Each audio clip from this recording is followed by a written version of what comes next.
Welcome back, guys, and happy Friday. In today's video, I'm going to show you how to make this mask based on the science and research behind how N95 masks were developed. So let's get into it. Now, I'm not going to take a deep dive into what is said in this because all of this is linked below, but these were all of the filings for N95 masks and then some things that GlaxoSmithKline, a giant pharmaceutical company, came up with for how to develop an antiviral face mask. There it is right there, Act to Protect. And then this is the FDA's summary about the efficacy of N95s and surgical masks, which is not as high as you would probably be led to believe, but again, it is all listed below. And basically it's saying that, none of these masks give you 100% protection. Even the N95 only filters out 95% of particulates at 0.3 microns. So with that said, I just kind of reverse engineered the design. So let's get started with layer 1. So based on the research, it looks like we need 3 or 4 layers that do the following things: kill the virus, catch the contaminants, and allow air to come all the way through. With that in mind, we're going to start with the base layer, which is an electrostatic non-woven layer, and we're looking to filter out fine particles and aerosols or contaminants. And guys, that is this right here, a Merv 13 filter. It's not more complicated than that. So all of this stuff is linked down in the description box below, but you basically just pull the cardboard casing off and flatten it out. And this is going to be that first layer. All right, now if you don't have an old N95 mask, don't freak out because I am going to put a printable on my website and the link will be down below.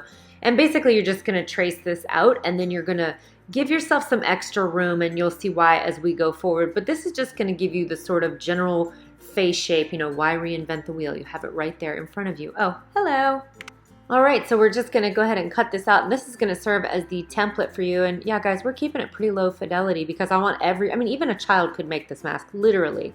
So you're just going to take a Sharpie, or you could just hold it there and, cut it with some scissors, or just give it a loose outline, guys. It doesn't have to be perfect. So just cut this through, and you'll see why at the very end that, you can kind of just keep this sort of fast and loose at this point, but that is going to be our first layer. And then you want to label for the nose and chin so you don't kind of get confused about what goes where. All right, so now we are on to layer 2.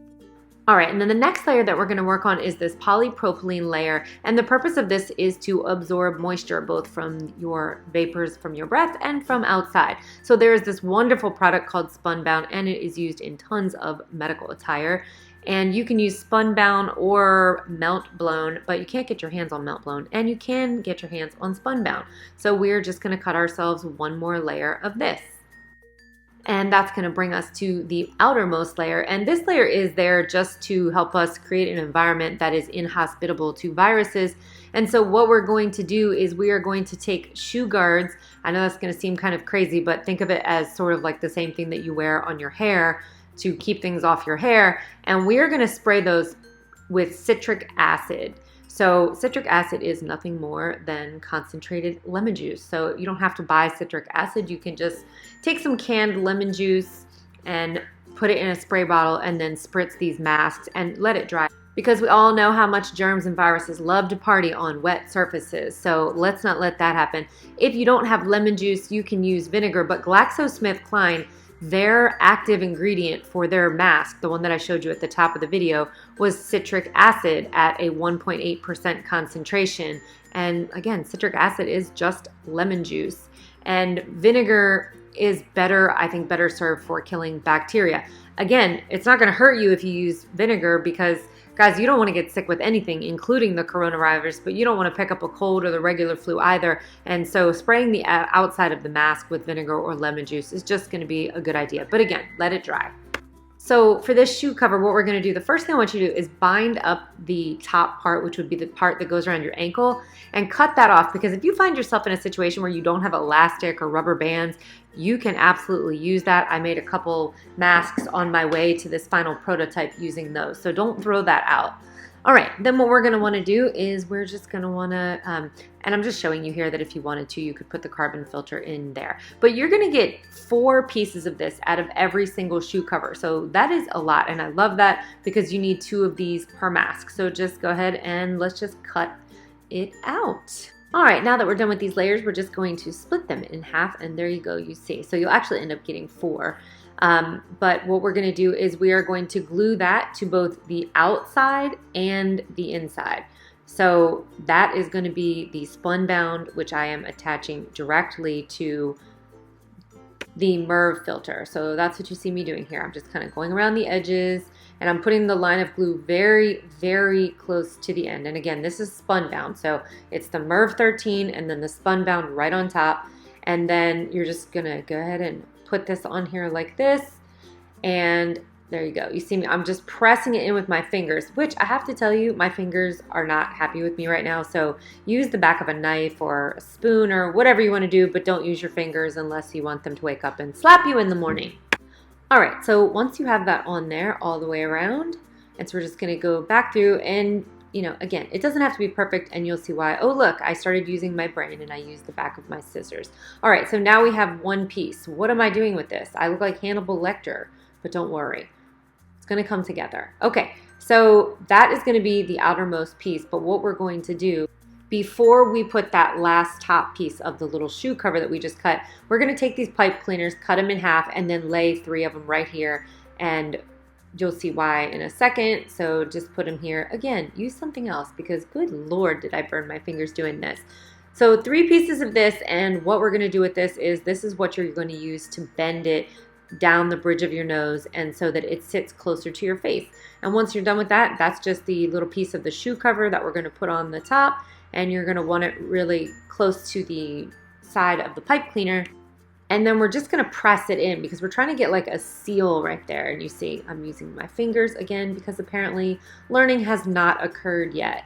But you can see what I'm doing there. I'm press because I'm trying to make sure that those are in place and also that I'm creating a nice tight seal between all of these layers. And then you're just gonna go all the way around. And I would start at the top and then do one side, then do the other side, and then bring the bottom around because this thing does tend to kind of move around a little bit on you. But when you're all done, you're gonna have this nice Pringle and you can eat it. No, don't eat it. But you're gonna see you have all these layers, and then if you wanna go around and clean it up, just go ahead and cut off because those little wire pieces can be a little bit sharp. So if there's anything hanging out, just get rid of it. All right, now because I really was trying to use this as my guide, see how the N95 has the elastic, but it's at the front. And guys, I know people are gonna say, oh, you shouldn't staple because it's putting holes, but even an N95 has holes through the side filter part. So I'm just showing you that that is where you're gonna bend it down over the bridge of your nose. But what we're gonna wanna do here is take those, so see that right there, how it's across the front. And the reason it's stapled across the front that way is so that when you pull it back, it sits against your face. So we're gonna do the exact same thing. We're just gonna put the elastic there, and it doesn't matter whether you staple it, front ways or other ways. If you're worried about the little pieces of the staple sticking out, do it this way. If you don't care, do it whichever way you like. But make sure that you're stapling it to the front of the mask only. And guys, if you are concerned about creating those little bubbles that you think particulates will get through, just go over them with hot glue and there you go, problem solved. So we're just gonna clean this up because, we wanna look stylish, don't we? We wanna be alive, but fashion is still important, not. All right, so we're almost done, but you see how this kind of sits away from your face. So that's what we're gonna do. We're gonna take that cup and we're gonna bend the mask down over it because that wire framing kind of gives you a cage, which is nice because it helps to sit up against your face towards your cheeks, but not be pressed right up against your mouth and nose. All right, so here I am demonstrating this lovely beast for you. And so you can see when you first get it on, it's gonna be kind of loose around the chin, and this is where you're just gonna press it into your face. But guys, that wire caging really does help you to kind of get a nice fit. And down there at the bottom, you can cut that part so it's more fit to your face, or you can do what I did, which is just hot glue it once I had the exact proportions. So you can just glue that. And then there you go, guys. You have your N95 inspired mask based on the exact same technology, and you don't have to wait for 4 months. And if you're really deeply concerned about getting a super tight seal, you can go around your face. And I did a video, I'll just link it right here, and that's micro pore tape. And you can just go around the mask with that and then go over it with that little electrical tape. And all right, guys, that's a wrap for this video. If you want to be notified when I upload new videos, just click subscribe and turn on the little bell notification. Thanks for spending some time with me, and I'll see you in the next one. Bye-bye.